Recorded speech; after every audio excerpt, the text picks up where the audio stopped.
Nah, pada video kali ini kita akan membahas mengenai animasi ya. Jadi seperti yang kita tahu, animasi ini bagaimana kita dapat mengubah beberapa gambar sehingga gambar tersebut dapat bergerak.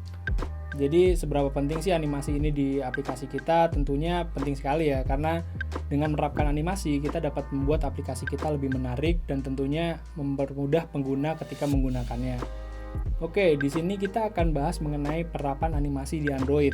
Jadi ketika kita akan membuat sebuah animasi di Android, tentunya kita membutuhkan beberapa tools ya. Di sini terdapat beberapa API yang bisa kita gunakan. Yang pertama ada View Animation, Value Animator, dan Object Animator yang dengan menggunakan API tersebut kita dapat merubah properti dari objek sehingga menghasilkan animasi. Terdapat juga View Property Animator ya. Jadi ketika kita membutuhkan untuk memanipulasi beberapa properti sekaligus, kita bisa menggunakan View Property Animator. Terdapat juga API Transition ya, di mana kita dapat membuat animasi ketika berpindah halaman.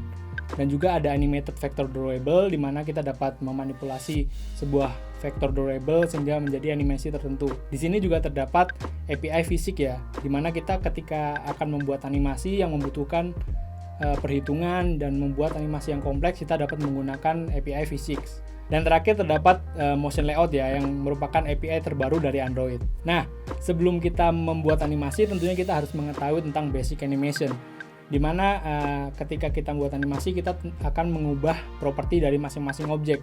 Seperti Alpha Animation, kita dapat mengubah properti alfanya ya, sehingga objek tersebut terlihat menghilang dan tampil gitu ya. Kemudian ada Scale Animation, di mana kita dapat mengubah ukuran dari sebuah objek. Kemudian ada Rotate Animation, di mana kita dapat mengubah rotasi dari sebuah objek sehingga menampilkan animasi ya. Dan terakhir terdapat Translate Animation, di mana kita dapat mengubah posisi sebuah objek dari misalnya ke kiri, terus ke kanan, ataupun ke atas dan ke bawah. Nah, hal yang perlu kita tahu lainnya adalah interpolator, di mana interpolator ini akan mendefinisikan perubahan dari animasi yang kita buat.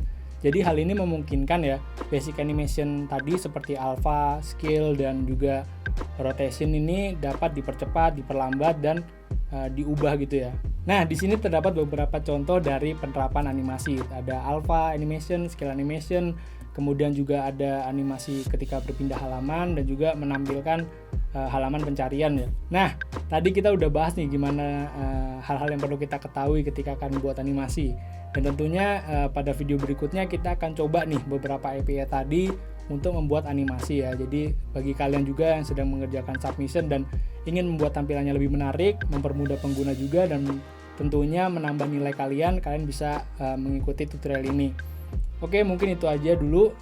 Jika kalian ada pertanyaan, kalian bisa tanyakan pada kolom komentar di bawah, dan jangan lupa juga untuk subscribe, like, and share video ini, dan nyalakan notifikasi kalian jadi kalian bisa tahu update terbaru dari kami. Nah, sekian video dari saya, sampai jumpa pada video berikutnya ya. Dah.